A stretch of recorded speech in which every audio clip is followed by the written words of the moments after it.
This is the Segovia Show. Hey everyone, welcome to another episode of the program. In this one, I'm going to be giving you my review, more like an overview, of the Galaxy Watch 4 Classico. You can see right there, it's the Classic. If you saw my unboxing of the regular Galaxy Watch 4, you would have known that I was not a fan. I hated it, and that's for proper reason. So why did I go for this one? Well, because I wouldn't mind getting a replacement for my aging Galaxy Watch. There are big time differences between these two. I'm not gonna go into those differences and comparisons. It's kind of like comparing Wear OS to Tizen, but there are some things that I'm gonna miss about the Galaxy Watch, but some things I'm not gonna miss about the Galaxy Watch that make the new Galaxy Watch 4 Classic a worthy trade in, because I'm trading this watch in. So before getting into any of that, let me bring this guy over. This is the app, Galaxy Wearable app, which, and these guys got to make up their mind, man. They keep changing up the branding on all this. So first off and foremost, you'll notice that they kind of look alike. I like the two-tone color that the Galaxy Watch had, and the screen is just as beautiful today as it was back then. Same would be on this one. It's a beautiful display, but I went for the silver one. This is the LTE version, and it comes in stainless steel, they say. This is pretty nice, but this is not the bands that come with it. The bands that come with it, I put them away. These things are terrible. Unless you were going to be for the active one, I don't see why they didn't put a leather one. And if I'm not mistaken, when I was intending to pre-order this thing, it did give me the option to choose the bands, and I think that went away, and maybe that was just a pre-order day, whatever it was. So I guess stock or retail, you'll get those crappy bands. Now, one thing that stood out to me was that this 20 millimeter band is smaller than the ones on the Galaxy Watch, so I couldn't carry these over.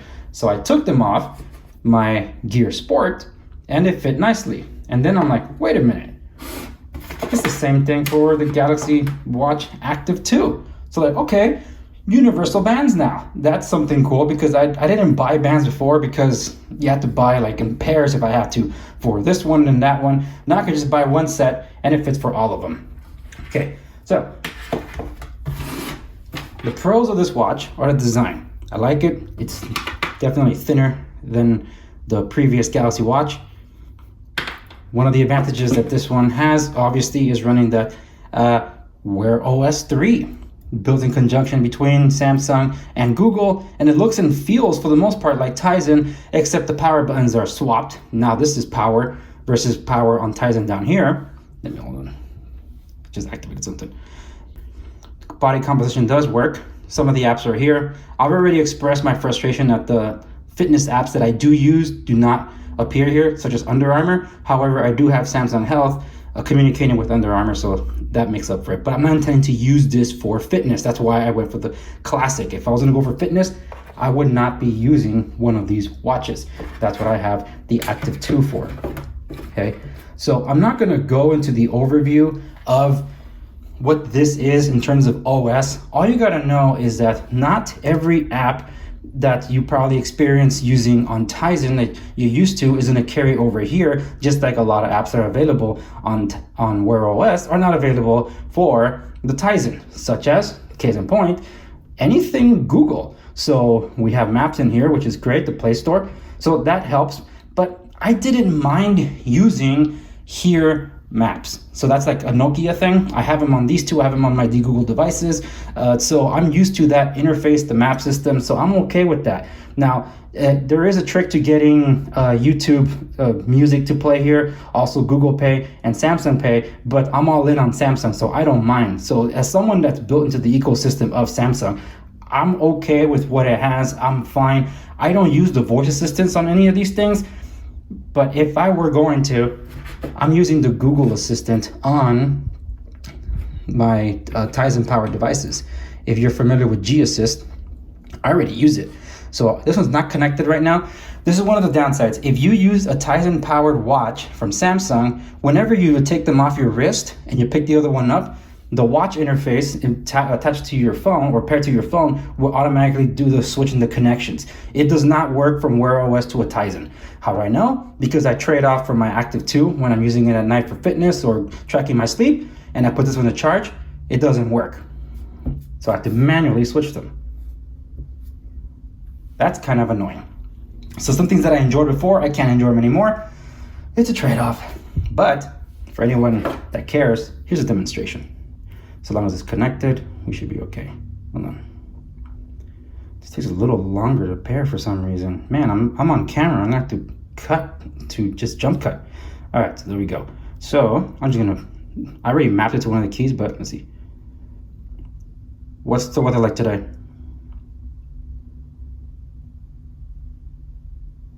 Currently in San Diego County, it's 82 degrees and sunny. Today, it'll be mostly sunny, with a forecast. Okay. I trained my Google to sound British sounding, Australian sounding. Almost all my assistants have that voice, so I like it that way. Anyway, so back to what we're supposed to be covering. By the way, this is the Under Armour edition, in case you didn't notice, it has Under Armour on the thing. So yeah, I'm all in on Under Armour, which you can imagine my frustration with the Galaxy Watch regular, why I was so upset that Under Armour was not available in it. So this, one of the major negatives for why I haven't been carrying this watch a lot is the overheating. That is a concern. I got this one as LTE. I didn't experience any overheating on this one. These are both LTE watches. This is the Galaxy Watch and this is the Galaxy Watch 4. This is Tizen powered, this is Wear OS 3. This one overheats even on the charger. That is so frustrating and annoying. And one of the things that for I haven't been wearing it as much, for which is why not a full review or overview, has been because of these allergy marks I've been getting. Some from some bands, that's why I've been having to swap bands a lot to find ones that don't trigger a skin allergy that I didn't even know I had, because I didn't experience anything like that before. But then this one always overheats when on the charger, but then when it's on my wrist, every now and then, I don't know if it's like a trying to connect or something, or it's failing to install an application, it starts heating up.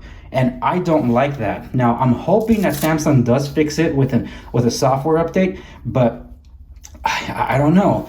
And I'm running out of time because I got to trade this guy in. So maybe Samsung will push another update for the LTE variant soon enough. I've seen other influencers talking about the watch, the LTE version. Everyone's saying the same thing. All these watches are overheating. The ones that are not LTE don't have that problem. And that is annoying. By the way, did you notice I put my watch active over 2? Here's the classic.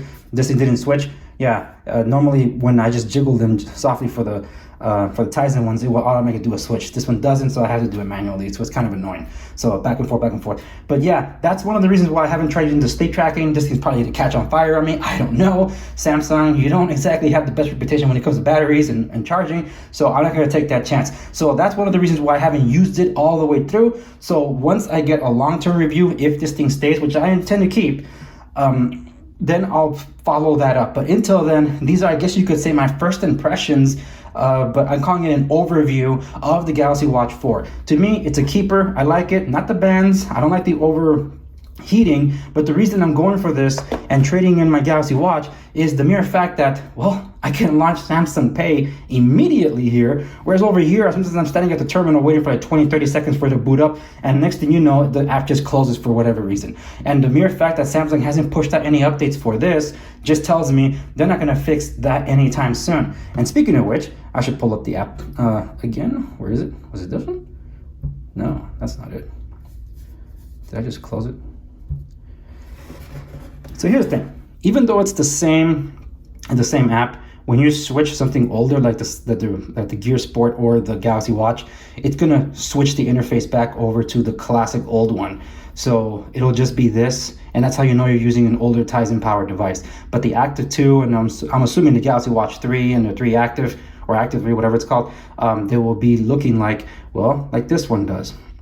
The Active Watch 2, which is the interface that you'll find when you're using the Wear OS powered Samsung watches, which is this new interface. So you want to make it like the old one, you go to watch settings, and then you see the familiarized menu. So I do like that universal look that Samsung was going for. So that didn't need any muscle memory, but the muscle memory definitely is needed when you're trying to power on the watch or powering it off, because, well, when it ties in, so let's see if I can do it here. Yeah, unless you're just pulling on the screen and just powering it off like that, then yeah, of course you could just power off.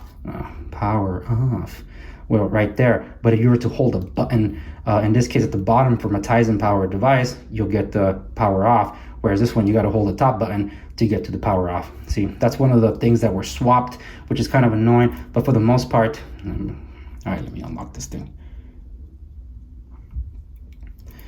But for the most part,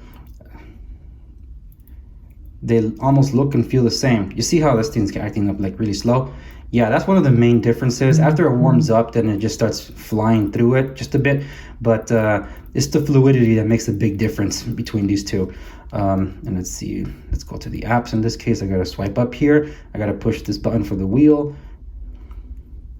So as you can see, the older Tizen watches definitely don't feel as fluid. So that's why I'm going for this over this when it comes to long-term use from here on out. So this one's a keeper. I wouldn't use it for workout activity, especially if it's going to be overheating. But if it's going to be a walk or whatever, yeah, I don't think I should be afraid of that. So that's what I'm counting on. But anyway, this has been my overview of the Galaxy Watch 4 Classic LTE with the bands from my Samsung Gear Sport. There it is. And au revoir to the Galaxy Watch, which I have a few more days left until it's due for the trade-in.